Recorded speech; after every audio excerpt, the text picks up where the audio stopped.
За сайн байна уу та бүхэндээ хамгийн сүүлийн үе одоо сонин ачаангасаа дуулах гэж байна.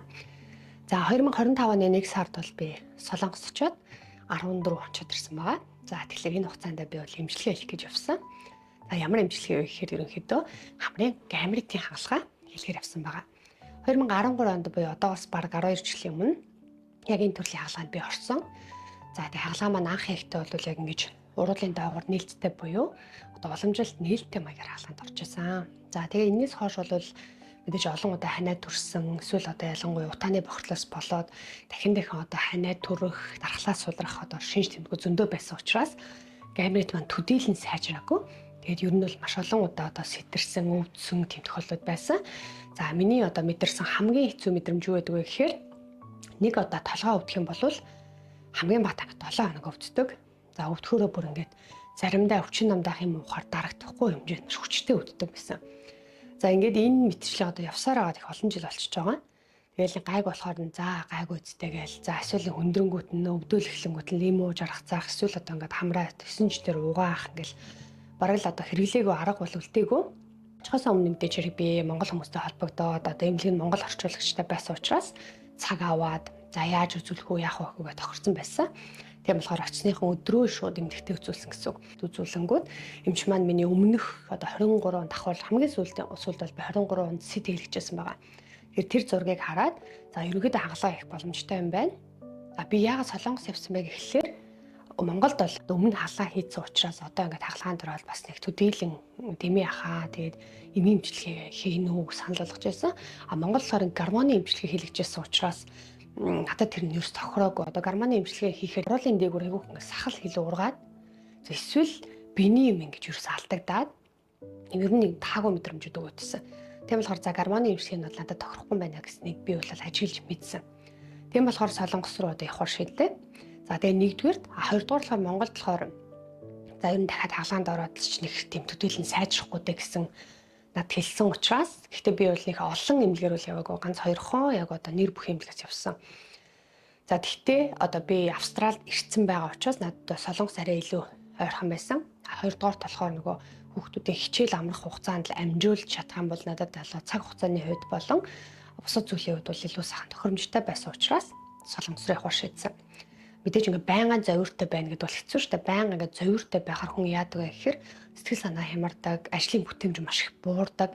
Тэгээд байнга өвдөж шаналсан мэдрэмжийг хүн аваад тахлаар сэтгэл санааны хувьд ерөнхийдөө доошо готрон унанг байлталд орох гэдэг хандлагатай.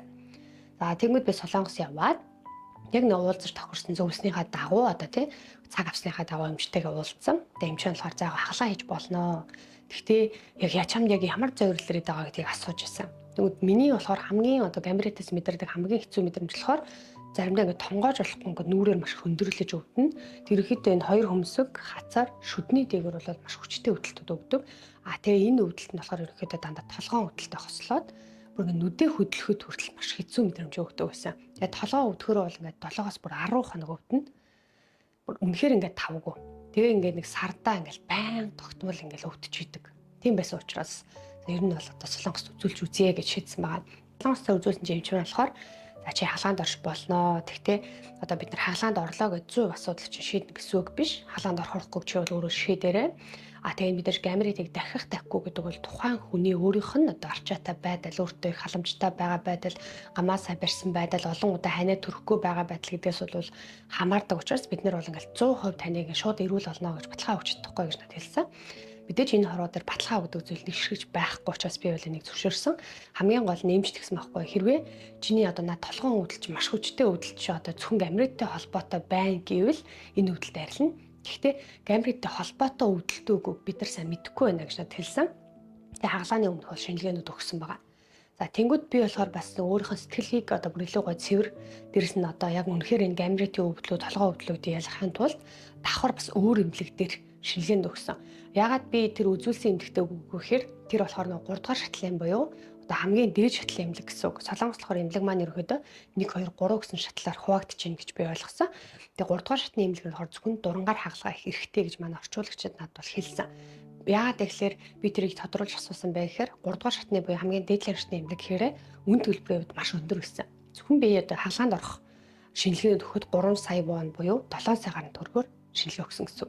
За тэнгууд би тархиа шинжлүүлэхийн тулд тэр эмнэлэг дахиад нэлээд өндөр үнэтэйс учраас би одоо орчуулагчнаас асууж агаад арай нэг адилхан одоо чанарын хувьд ялгаа байгаа юу, одоо аппаратны хувьд одоо би арай нэг хямд үнэтэй газар шинжилгээ өгчмээр байна гэсэн чинь нөгөө 2 дугаар шат ч юм уу хэдгээр шатны мэдэхгүй тийм эмнэлэг байгаа гэдээ надад зааж өгөөд бас Монгол орчуулагчтай тийм газар шинжилгээ өгсөн. За тэр болохоор ерөнхийдөө тархины MRI тэгээ бас дахиад нэг өөр төрлийн MRI гэж байгаа тархиных. За тэгээ дээрэс нь бас бүр одоо тархины одоо судсуудыг бүр наривчлан шинжилдэг гэдэг нэм 3 төрлийн шинжилгээ хийлгэсэн. За тэр шинжилгээнд хийсэн чинь миний одоо тархи толгой бол ерөөсөө ямар ч асуудалгүй 100% эрүүл гарсан.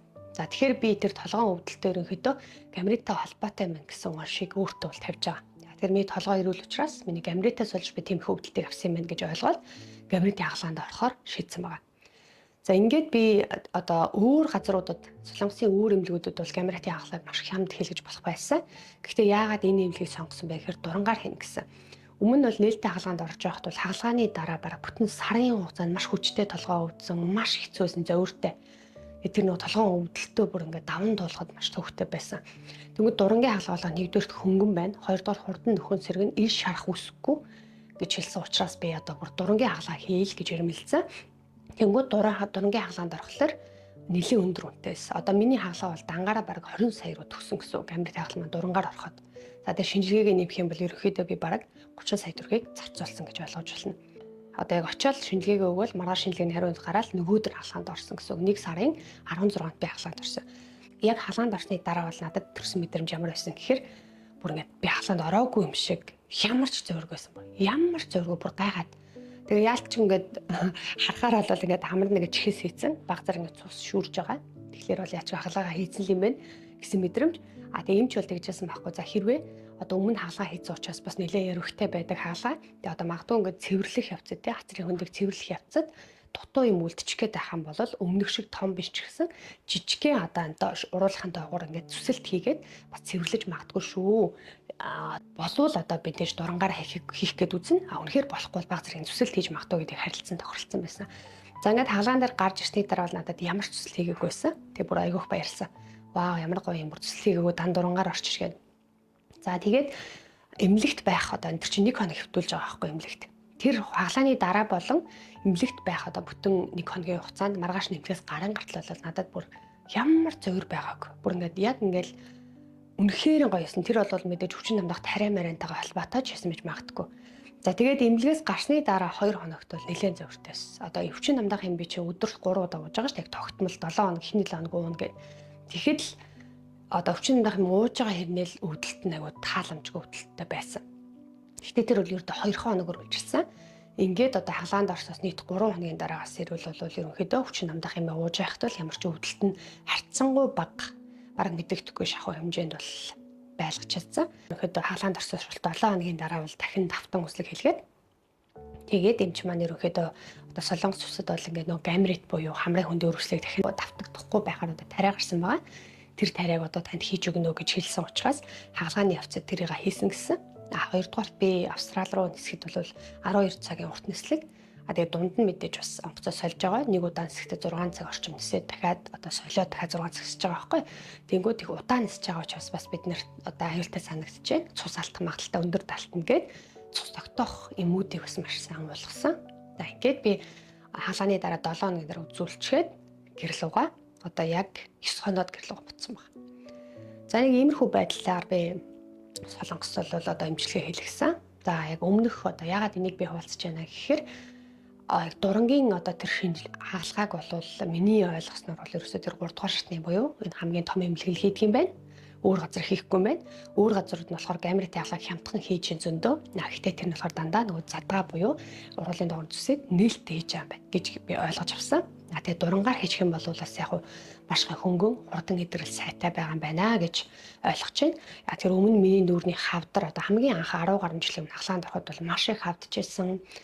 Бол дурангийн хаалгаанд ороод би одоо өнөөдөр чинь хэд хонж 12 хонж байгаа гэхэд одоо ингээд бүр хавдар мавдаггүй бараг хүн харахад бол хаалгаанд орсон гэхэд бол бараг анзаарагдахааргүй юм хэмжээнд аятайхан сууж байна. Тэгээд 14 хоногийн дараа нь бол хөнгөн дасгал гэж болно. Яг 28 хоноод одоо бүрдэн сарын дараа нь бол хэвийн амьдрал руугаа одоо шилжиж болно гэсэн зөвлөгөө өгсөн. Тэгээд хаалганы дараа уух эмийг бол эмнэлгээс цаанаас нь одоо бичээд л хүн болгонд нэг одоо нэрийг бичээл өдөр болгон уух эмээр ингээд бүр пакетлээд өгдөг нь маш их таалагдсан. Австралид амьдарч байгаа хүмүүсийн хувьд бол дандаа завгүй өөртөө сурж байгаа, хүүхдүүд нь бас сурж байгаа, эмэгтэйчүүдийн хувьд бол маш ачааллыг өөрсдөө авдаг. Хүүхдүүдээ хөргөн хоолундаа зохицуулна, ингээс дээрээс нь давхар сурна. Тэгэхээр одоо би Австралидаа ягаад хаалгаанд ороогүй гэхээр маш удаан хүлээх гэдсэн. Одоо жишээлбэл нэг эмнэлэгт үзүүлчихэл дахиж хүлээгээл тэгсэн энэ бол 100% болоо даатгалаараа одоо төлөхгүйгээр бас тодорхой хэмжээнд надад зөрүү төлөх шаардлага гарсан учраас бараг чанарын ялгаагүй болчиходсон. Тийм болохоор ерөнхийдөө Солонгос яваад гяс асуудлаар шийдээд хаалгаанд ороод хүүхдүүдээ хичээлгүй байгаад өөрөө бас амарсан байгаа тэр бүхнийг зохицуулъягээд хаалгаанд орсон байгаа. Энэ хаалгаанд ороход бас маш гоё өндөр үр дүнтэй болоход надад юу нөлөөлсөн бэхээр миний сэтгэл зүйн байдал маш их нөлөөлсөн. Би одоо яг энэ удаан хугацаанд өвдөх мэдрэмжийг авахад миний сэтгэл зүй бол ерөнхийдөө маш их тийм доошоо болсон. Ингээд нэг юм хийж бүтээх, за би өстой тэгнэ би өстой ингэн гэсэн нэг тийм ориглон хүсэл маань тийм байх болсон байсан. Баян ингээл өвдөл, сар болгон өвдөл, өвдгөр өвчин нэмдэ навдаах юм ууж байгаа шүү дээ. Тэгээ энэ мэтчлээ ингээд байгаад яваадсэн чинь аливаа зүйлийг хийхдээ ингээд нэг урам зоригтой, бүр нэг баярлаж одоо баясаж хийдэг байсан тэр зүйл нь байхгүй унтарчихсан байсан. За тэгээ энэний өмнө болохоор би одоо коуч багш чаргаа гэдэг хүний сургалтанд суусан. Тэр нь болохоор ерөнхийдөө идэвхжлийн гайхамшиг гэдэг. Тэгээ тэр сургалтанд би суугаад ерөнхийдөө бүх өвчин нэмээг болгоны ингээд сэтгэл зүйгээс улбаатай байт юм байна. Тэгээ би одоо өвдөн гэх юм сэтгэлээрээ бас өвчнөө хөндрүүлт юм байна. Сэтгэлээрээ бас илүү сайхан одоо бүхнийг сайжруулж болох юм байна гэдэг зүйлийг ойлгосон. За тэгээ хаалгаанд орохдоо хүртэл би ерөөсөө айцыг аваагүй. Маш гоё нэмсэглээд би өөртөө гоё болно. Удаан хугацаанд өөрийгөө зовоос энэ муухай зүйлээс салж байгаа юм чинь. Тэгэхээр сайхан болноо гэд баярлаад нэмсэглээд хаалгаанд орсон. Тэгээ хаалгаас гарч ирэхдээ ч гэсэн би үнэхээр сайхан боллоо. Гоё байна гэж нэмсэглээд гарсан. Тэгээ яалчгүй миний сэтгэл зүйн байдал одоо ингээд хаалганы дараа өвдөл цовир авсан ч гэсэн би өөртөө гоё болж байгаа штэ, улам сайхан болж байгаа штэ гэж өөртөө байнгын ихтгэл үнэмшлийг одоо өгснөөрөө илүү бас хурдан сайжирсан байх гэж би бодож байна. Тэгэхээр хүний сэтгэл зүйн байдал маань өөрөө бас хаалгааг үр дүнтэй байлгах, хаалганы явцыг одоо сайхан байхад бас нөлөөлж байгаа гэж бодож байна. За ерөнхийдөө энэ сургалтанд одоо сууснараа би бол маш олон зүйлийг ойлгосон. Яг одоо нөгөө яагаад би ингэж сэтгэл маань гунцсан, яагаад ингэж удаан өвдснөөсөө болоод би ингэж сэтгэл санаа тавгүй байсан.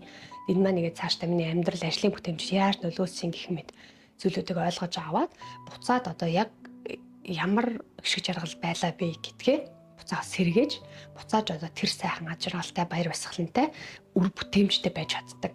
Өөрийнхөө бол буцаагаад олж авсан. Тэгэхээр энэ сургалт бол маш гоё сургалт байсан. Та эднээс хууц руу дамжиж ороод сонирхоороо гэж хэлээ. Надтай бол энэ хүн огт хамаагүй. Гэтэ ямар ч байсан бидэнд ийм гоё гэрэл хийгээтэй маш зүв зүйлийг ойлгуулж байгаа сургалтч учраас надад маш таалагдсан. Ямар нэг зүйлийг ойлгохгүй л энэ тийм учиртай болов, энэ юм болтон бол энэ яагаад юм бол гээл те. Тэгэхээр энэ сургалтанд сууснаар бол ерөөсөл бүх зүйлийн гарц гаргалгааг маш гоё уул суурьтайгаар тайлбарлаж өгсөн. Дээрээс нь сургалт их удаан үргэлжлэдэг учраас хүний одоо далд тухамсар буюу одоо би яг ийм л байх хэрэгтэй байна, ингэж өөрчлөгдөх хэрэгтэй байна гэдгийг бол баг тухайн хүн ингэж мэдрүүлэх замаар удаан хугацаанд явж байгаа учраас тэр хүний одоо оюун санааны байдал бол маш хүчтэй нөлөөлдөг юм байна гэдгийг ойлгосон. За ингээд энэ сургалт бол үнэхээр миний хувьд бол яг 2024 онд өөртөө хийсэн хамгийн гоё хөрөнгө оруулалт. Дээрээс нь хамгийн зөв бодоод сургалт байсан гэж хэлмээр байна. За магадгүй та хэд маань ямар төрлийн сэдвээр влог хийгээрэй гэж хүсэж байна. Тэрийг бас комент үлдээж болно. Би бол бас хэд хэдэн сэдвүүдийг бэлтчихсэн байгаа. За бүгд нь баярлалаа.